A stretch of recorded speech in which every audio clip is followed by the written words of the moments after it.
Bonjour à tous. Vous savez, il y a beaucoup de gens qui disent la magie blanche, c'est pour faire du bien. La magie noire, c'est pour faire du mal. Mais moi, je ne fais que du bien et je fais de la magie blanche. Et quand les gens entendent ça, quand on leur partage, quand on leur dit, au fond, les gens n'entendent pas magie, mais ils entendent blanche.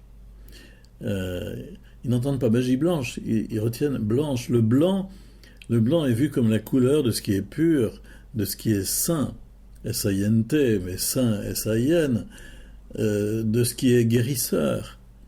Et très vite, ils comprennent qu'ils peuvent guérir, et donc, pensent-ils, ils font le bien, uniquement le bien des autres. Sauf que très vite aussi, ils en tirent pas mal d'orgueil. Ils sont des sortes d'élus, des êtres spéciaux, doués de pouvoirs spéciaux. Est-ce que la notion de magie va revenir à leur esprit? Pas vraiment. Car qu'est-ce qu'un pouvoir, si ce n'est quelque chose de lié à la magie? Je ne parle pas de don dans ces cas-là, je parle de pouvoir. Mais aveuglés par un certain orgueil, ils ne retiennent que la notion de pouvoir et que cela serait dû à des mérites particuliers, des capacités spéciales qui les rendent uniques et qui légitiment la possession de ces pouvoirs. Quand ils ne pensent pas qu'ils sont des êtres privilégiés en lien avec des anges de lumière, ces êtres soi-disant supérieurs et guérisseurs. Il y a des médiums, par exemple, qui soutiennent qu'ils sont ainsi en lien avec de tels êtres. Orgueil, encore, orgueil toujours, aveuglement causé par l'orgueil. Et l'orgueil est surpuissant, ne dit-on pas que l'orgueil mourra un quart d'heure après nous. Si bien que, au fond, on ne s'aperçoit pas qu'on est poussé à continuer dans cette voie, convaincu de faire le bien, du bien aux autres, et seulement le bien, et que les pratiques mises en œuvre sont forcément dépourvues de tout effet secondaire, de tout effet négatif, puisque c'est blanc, c'est sain, c'est pur.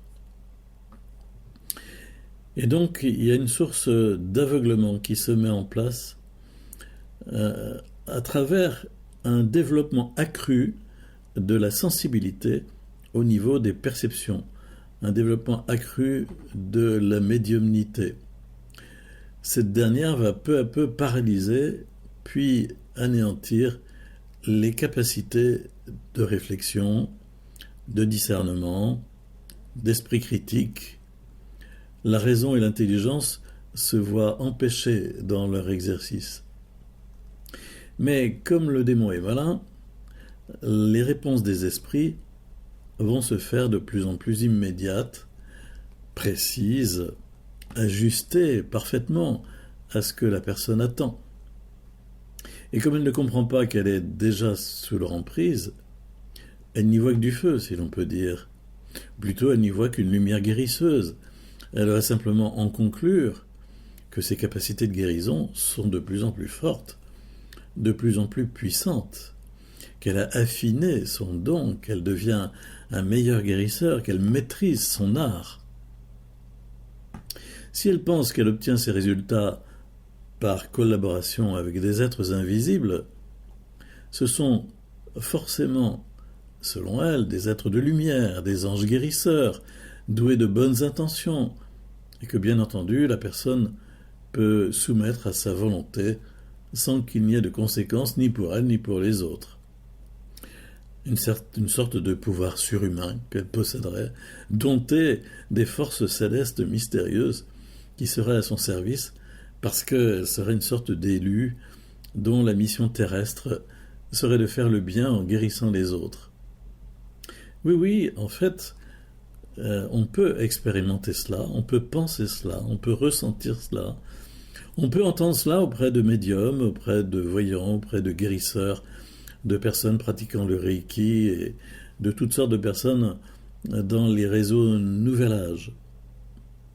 Évidemment, à partir de ce moment-là, l'emprise est déjà très très en place.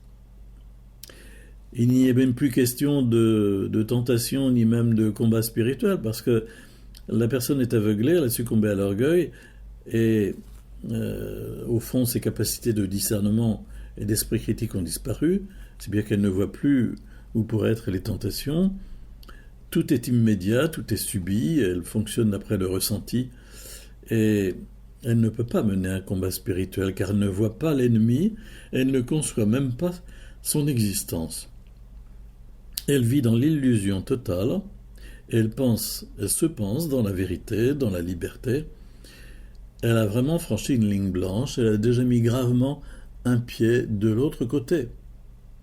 Oui, blanc, magie blanche, blanc plus que blanche, mais qui fait déboucher au fond dans un enfermement ténébreux. À bientôt pour d'autres réflexions.